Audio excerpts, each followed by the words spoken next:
Hi, my name is John Sifferman. I'm the creator of physicalliving.com, where I teach health first fitness and physical culture to my readers around the world. In this video, I'm going to walk you through the side plank exercise, just the side plank exercise. And I've already filmed a video on the front elbow plank exercise. It was very thorough, very detailed, so if you haven't done so already, I would recommend that you check that video out, because it'll make learning side plank so much easier, because I go over a lot of the nitty-gritty details about how to do a front elbow plank, and much of the same techniques apply to the side plank: spinal alignment, shoulder pack, etc. So I'm going to move a little bit faster through this video, just because I'm going to assume you've already seen that one. Now, the main difference between the front elbow plank and the side plank is that you're training that lateral stability strength. You know, you're not resting on your elbows, training the front of your body necessarily. You're resting on one elbow, so immediately the load on your arm is doubled, and you're training this lateral stability of your body. Now, like I said, everything in that first video applies the same. So when we look at arm positioning in particular, your hand wants to be flat on the ground, the outside knife edge of your forearm. You want your elbow placed directly beneath your shoulder. You want to create a skyscraper with this upper arm. So what you don't want to happen, and I'm going to exaggerate, but you don't want your arm way out here with this angle going out, because you're going to put way too much stress on your shoulder. You're going to fatigue prematurely. Same thing, you don't want to be too far inside, so you don't want to be rolled up on the top of your forearm muscles. You want to be on the knife edge. If you extended your fingers forward, you're on that edge of your arm. Now, for those of you who get into the nitty-gritty details, obviously the upper body is projected slightly upwards at an angle. You know, if my let's just say, let me show you here. Let's just say I put my feet up on something. You know, I might be almost parallel to the ground. Maybe not quite, but just because of this bench. But if I was parallel to the ground, let's just say that I am right now, this would be a 90-degree angle at the shoulder, you know, where the upper arm connects to the chest. Given that we're not at a 90-degree angle, we're actually going to have a little bit of a shallower angle here. It might be, 80 degrees, give or take a few degrees.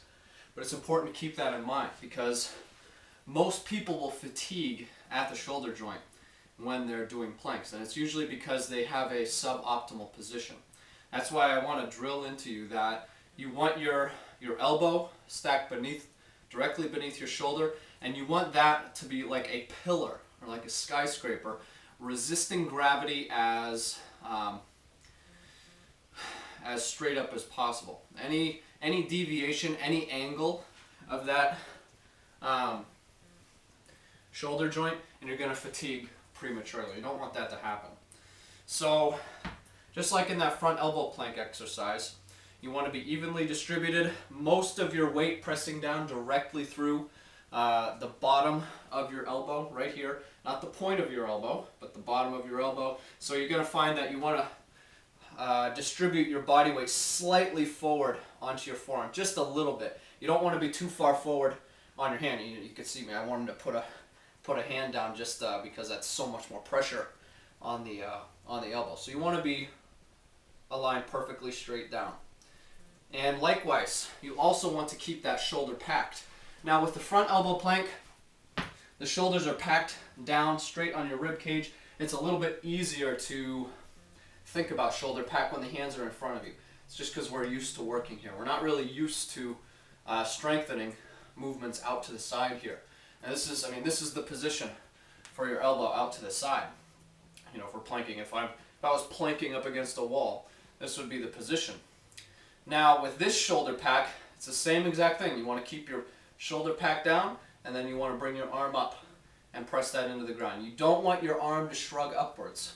That's how you're going to tire out so much faster if you allow that arm to become unpacked your shoulder. It's going to be, if you've never done shoulder pack out to the side before with your arms flared out, then it's going to feel a little funny. You might be a little bit weak in that position. That's okay, because that's something you need to strengthen. It's just your body telling you that, yeah, I'm a little weak here, and I'm going to have to build this up before you get really adept at doing the side plank exercise. So Hand positioning straight down, keeping the shoulder packed on your rib cage. And then we look at spinal alignment. Spinal alignment is the same exact thing as the front elbow plank. You're just rotated differently. You're turned 90 degrees. But everything else is constant. You want to be lifting through your crown, so you're not, just allowing the head to hang out here, because you're going to put, over time, you're going to put stress on the neck. You want to be reaching with your neck up away from your body, reaching with the crown of your head. You also want to be reaching in the opposite direction with your tailbone. So you're not just, sitting here, resting here. You're actually reaching your tailbone in the opposite direction, and that's going to, let me show you a different angle. That's going to create a slight hip tuck. I'm exaggerating a little bit, but you want to think about tucking your tailbone underneath you, just a little bit. You do that with a little bit of a gentle abdominal contraction, a gentle glute muscle contraction. You don't want to overstress those muscles, but you do want to get that spine reaching in both directions. A long spine is a strong spine. So make sure that happens in this position. Now in the same vein, a common mistake with the side plank is allowing the hips to sag. You might be up on your feet here, you might be up on your arm, but you see how my hips are sagging? So you want to avoid that by driving that foot into the ground, the outside edge, that outside knife edge of your foot into the ground, and pressing through this elbow. Those will be your two counterpoints for this position. You're going to be driving straight down through the elbow, through the shoulder. Just imagine exerting a force downward into the ground, almost like you're pushing the ground away from you. And if you were as strong as Chuck Norris, you would be doing that. And then on the flip side, you also want to be pressing that knife edge foot into the ground. So you're creating an arch with your body. You're not allowing the body to sag. You're pressing it down into the ground. You're creating a long spine in both directions. So that's spinal alignment. We covered shoulder pack, core activation. This corset of muscle all around your midsection. This is really what we're primarily working in almost all plank exercises. What we want to be doing is we want to tie our core activation into our exhale, because we'll get more power, we'll get more stamina. So what I want you to do is think about exhaling as constantly as possible.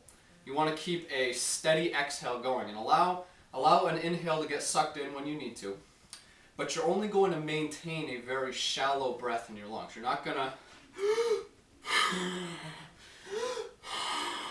you're gonna exhale most of the air out of your lungs, and then you're going to allow that to cross the camera frame. Ronan, you just really like being the star of the show, don't you? Why don't you come over here, bud? Why don't you come over here, okay? Can you lay down?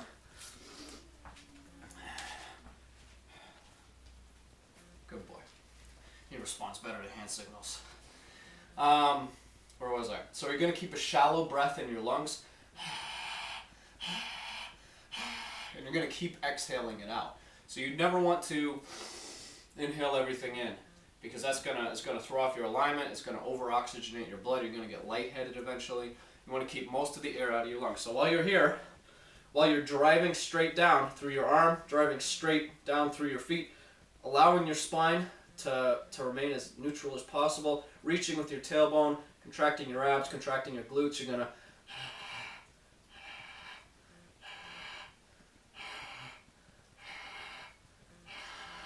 you're just constantly exhaling and allowing the inhale to come back in. It's not an active thing at all. You're not even really thinking about it. You're only thinking about the exhale.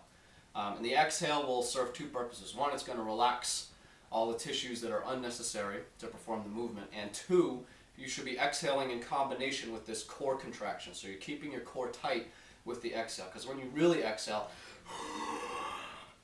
all of these muscles lock down and get super tight. And so we're doing that to a degree, a lesser degree, so that you're gaining the extra power and endurance from tying your exhale in with the activation of all these core muscles. So we already touched on leg drive a little bit. Like I said, you're equally balancing, pressing this arm down, with your shoulder pack, with keeping your arm in its proper position and pressing straight down. Leg drive it's the same exact thing as with this elbow one. You're driving your feet back to create an arch. I'm exaggerating, but you're supporting the middle of your body with your hands and with your feet by driving your feet into the ground. Except this time it's lateral, a lateral drive.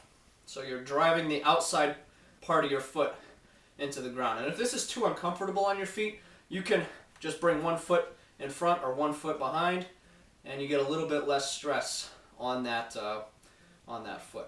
Now you want to keep your knees locked throughout. You want to keep your hips pressed forward. You want to think of your body as a perfect straight line.